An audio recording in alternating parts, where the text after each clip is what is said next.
All right, I want to get a good look under the car while we have everything here in a little bit of daylight. The car's been running around for a couple thousand miles now. The real reason that we're back here is to take a look at the suspension and what we've done. We weren't able to film some of it. We lost a lot of the footage, but I feel like I can at least talk about what happened and talk about what I did. This whole trailing arm here, we actually ended up buying off of an SUV. Turns out the R60 all-4 rear suspension actually bolts right up to the R56. I assume that means the R53s would also bolt up, since the R53s are compatible with the R56s to some degree. There's some swappable parts. We had to get new brakes from the SUV, so they're a little bit bigger than the stock OEM ones, although the rotor is actually quite large, so it's pretty cool. In order to return the brake piston into the caliper body, you need to push and rotate the piston at the same time. And there's actually a tool for this if you know to order one ahead of time, but in true last minute fashion, I made a tool out of some spare bolts, a plate, and a bit of weld. You hold the nut in place and you rotate the bolt, which allows it to extend, push against the back part of the caliper, and push and press in on the piston at the same time. We did end up needing the bracket and the cables as well. I've got the cable for the e-brake hooked up. You can see it's right there. I've got it looped around out here right now because once this goes into the chassis, there's just not enough room on the hatchback S. But even when it comes all the way to here, this doesn't come out far enough to be mounted on the e-brake cable, the bias lever that they have that pulls the two cable sides. So what I'm gonna do is I'm actually gonna cut this down, which actually allows me to change the bracket that sort of fits to the bracket off of the Cooper S, which fits perfectly. But we had to get this end cut off without damaging the cable underneath, the sheath underneath, or without removing the end here.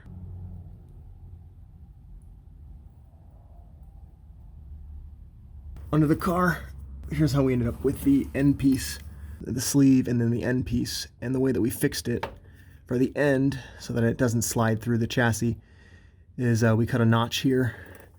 And this notch will fit around the inner sleeve here, but it won't fit around the outer sleeve.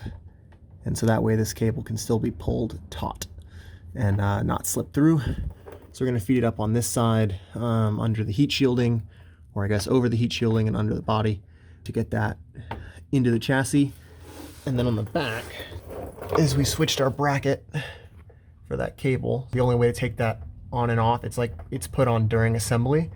So even if you remove the grommet, you can't actually slide it off. So you have to, once you remove the end piece, then you can slide it off. So I figured since I already did that, why not go ahead and do this as well.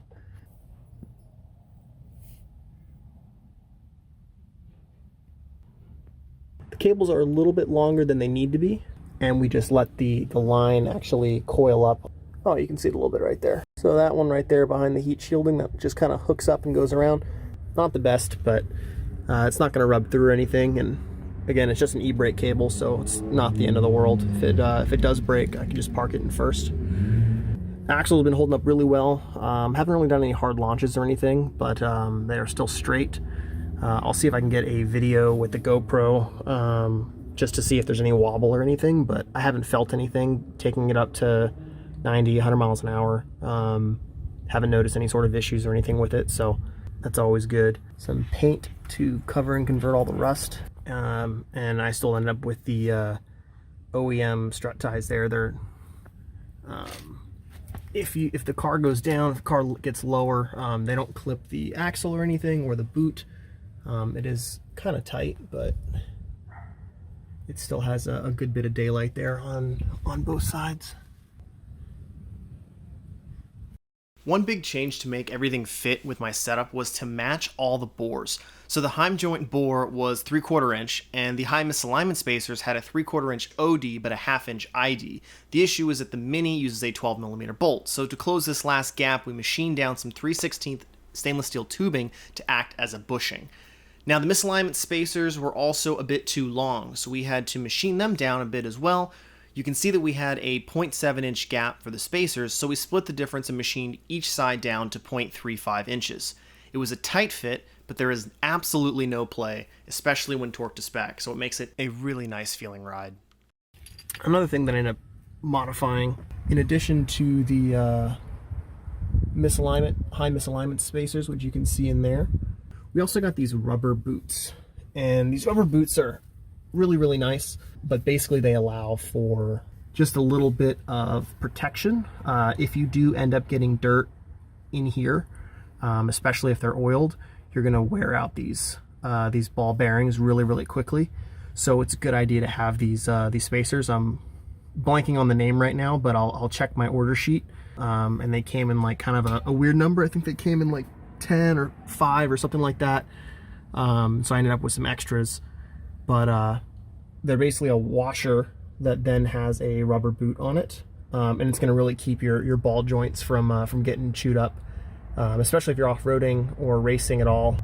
That's an easy one to get, and they're not really expensive. You know, they might be a couple bucks for 5 or 10 of them.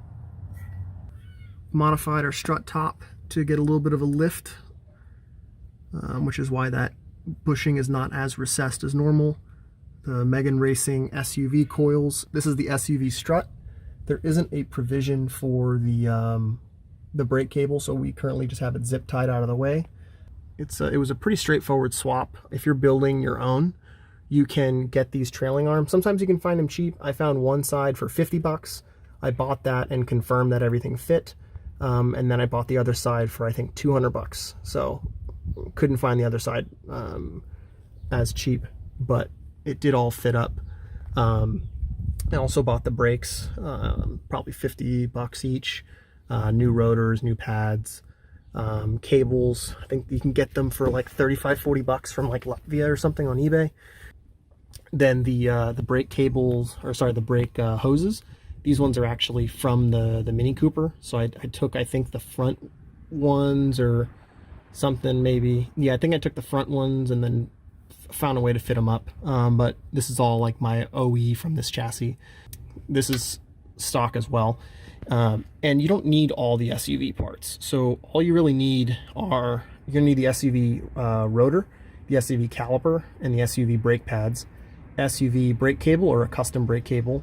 You should be able to get away with your OEM lines, but you can also get some stainless steel lines and make that work as well for pretty cheap. Obviously, you're going to need the axle.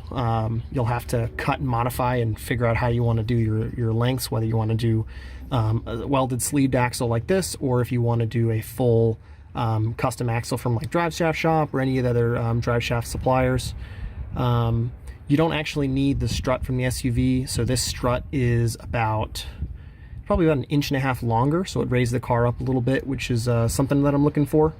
And then also I put in the aftermarket spring to make it a little bit tighter in the rear, since we added a lot of extra weight, and it also lifted the car a little bit too. It basically puts more preload on the spring compared to stock, because it's essentially like pre-compressed a little bit. Other than that, so you don't really need a new strut. You can get away with the OEM struts from your R56. You can get away with the OEM springs, OEM hats. These, you can actually do the OEM bars. I already had everything drilled out to work with these adjustable ones. So I just got a longer length bar, an equal length bar for top and bottom.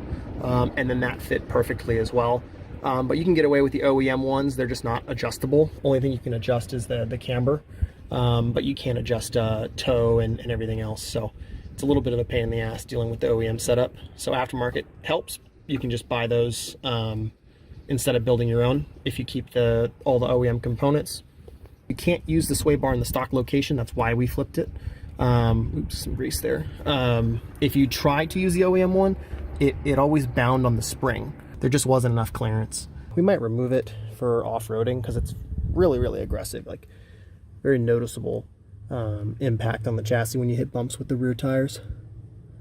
Might get a softer one too. Right now it's on full soft. There's not really any softer it gets without getting an OEM one. One of the downsides, obviously, of having it so far back is you will get a little bit of dirt collected in the grease. So we might come up with some sort of a shield for that. I got the wheel speed sensors in here as well. So you can use the ABS sensor. The front ones fit the rear hubs on the SUV. So you can just, if you took off them from the front, you can swap them into the rear or just buy them for the front and it'll fit up just fine. Only difference is your speed will read about 10% off here. that wasn't a big deal for me, but your mileage is going to climb more, so maybe your insurance or whatever else is going to go up. But at this point, who kind of cares? This rear left, or this driver rear wheel, is what controls your speed. So if you want your speedometer to work, you're going to need to get your ABS on this wheel to work somehow. In this case, it was relatively easy to get it to work, but it doesn't work perfectly just because it reads a little bit higher. So when you're going, which is good for me, it keeps me from speeding, but when I'm going 70, really I'm going 63. All right, I got my strut disassembled, and so I got the top hat off here, which connects to the suspension tower, strut tower. So obviously the grease is pretty old, so we have some more grease, some new stuff that we're going to use. But I noticed that this didn't have any bearing caps on it, and the bearings are a little loose, so we'll pack them with grease. But I did notice the ones off the Mini, if you can get them off, fit pretty well. It's a little loose around, but once you actually have the shaft going through there, it should keep it all relatively center, and it'll keep you from getting dirt inside. And then my favorite part is on this side. The OEM cap, if you still have it, fits perfectly inside, so you can press it down and then take it out in case you need to put more grease or anything. But again, just keeping dust and grease out. So that's kind of a neat little thing that just happened to work. Maybe it was intentional, maybe not. I don't know. It's eBay. We'll find out.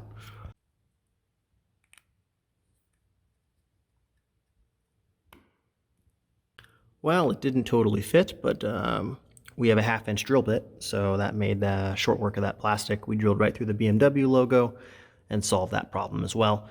And now we can continue reassembling with our plates. All right, so currently we are having our strut mimic the installation point where it's leaned back. And as you can see, these holes are offset, so that lets you adjust for caster or camber. So here is neutral, but with more camber, so it's letting you have more camber adjustment, i.e. slightly tilted over extra. If you spin it around 180 degrees, that would give you slightly less camber, so perhaps more vertical, perhaps not as far at the max point, however you want to have that defined. If you want to have caster correction, turn it like this. If you want perhaps more positive caster or adjustment, or gives you a little bit more caster towards the back, negative caster, one the other balancing out however you want, you can set it up this way as well.